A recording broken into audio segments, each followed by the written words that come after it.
Hello friends. Today I'm very excited to share an original story set in the world of Danny Fenton.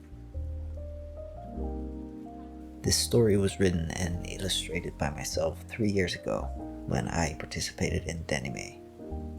I'm very thrilled to bring it to life for you today.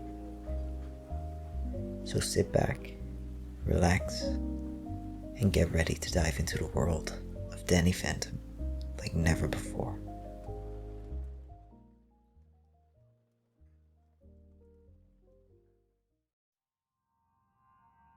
June 14th, 1992. It's just an ordinary day in the Fenton household.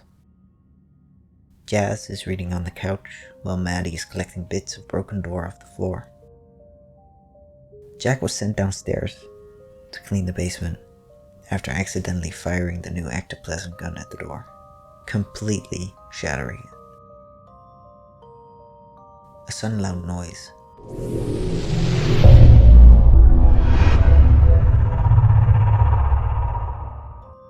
shook the entire Fenton household.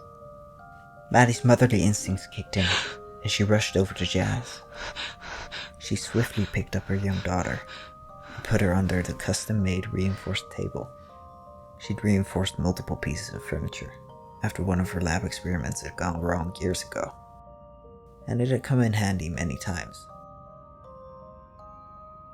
The house shaking wasn't uncommon, but this somehow felt different. She felt all her hair stand up as her entire body got covered in goosebumps. Maddie felt her heart beating loudly in her chest, and her breath becoming more and more shallow as a feeling of dread washed over her. She tried to ground herself and Jazz by playing a little game with her.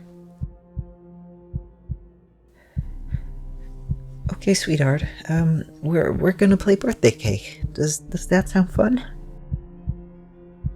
Maddie looked at Jazz's tear-filled eyes and started to hold out her open hand. Now, how old are you again? Maddie asked. 4. Jazz said, voice trembling. She was way too smart for these games, Jazz thought, but playing along made her feel like a normal kid. Maddie continued to hold up 4 fingers while holding on to her daughter. Right, of course, 4 years old. You ready? In through your cute little nose. Maddie counted aloud. 1, 2, 3, 4. As Jazz slowly breathed in through her nose. She held her breath there for a second until her mom said, "And blow."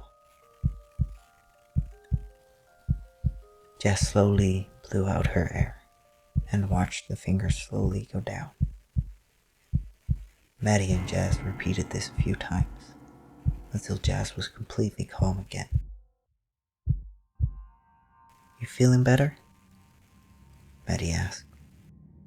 A slight smile formed on Jazz's face as she nodded.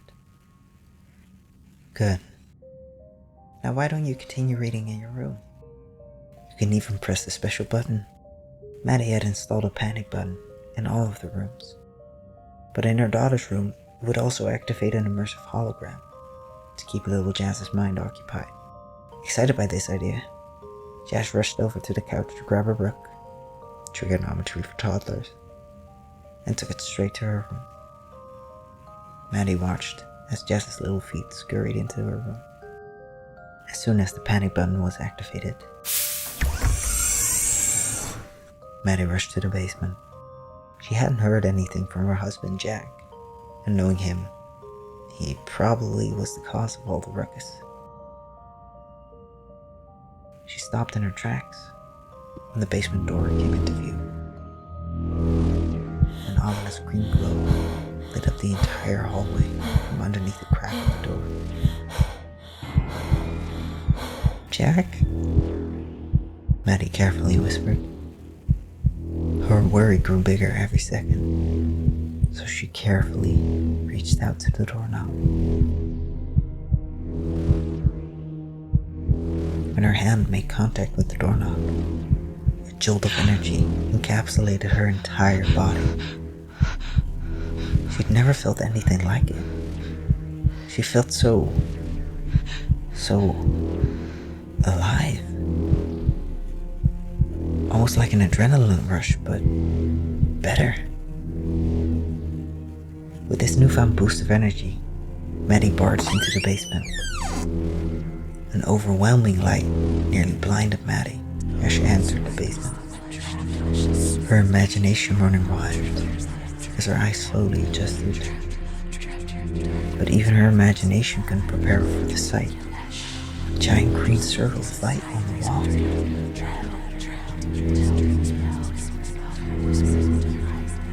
The only thing stopping the overwhelming light was a giant silhouette. A silhouette she knew all too well. "Jack!" Maddie exclaimed. "Shh!" Jack replied. This confused Maddie. Her husband was a lot of things, but he never seemed concerned or even aware of volume control. What? Why? What happened? Are you okay? Maddie whispered, suddenly very wary of making too much noise. Jack didn't respond. His gaze transfixed on the green circle. But as she followed Jack's gaze, she realized that something had crawled out of what Maddie now believed to be some sort of pole. A tiny silhouette with a pair of bright blue eyes were staring at her. Were they green? The pulsating green light seemed to change the way the silhouette looked. Jack? Is that... Maddie started to ask, but was too entranced to realize she didn't even finish her sentence. "So you see two," Jack responded. They turned to each other and then back to the figure, holding each other's hands as they slowly approached the figure. With every step, it became more and more clear that the little silhouette belonged to a child. A child who was seemingly normal when the glow dimmed, but was almost see-through when the glow grew stronger.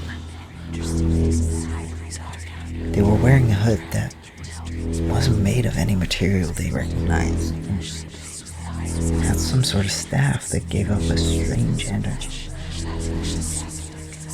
She didn't know why, but somehow it reminded her of the adrenaline rush from earlier.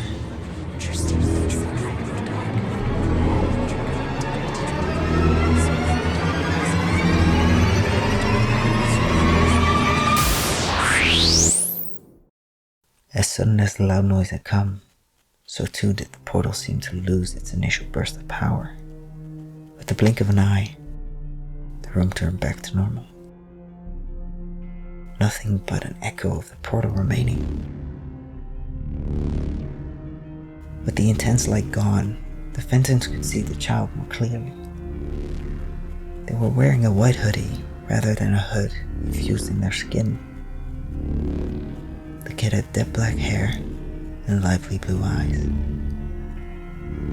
They had a little rattlestick with a skull-shaped bell strapped to their back. In complete shock, the couple stared at the now normal-looking child, until Jack finally said, "I think we should call him."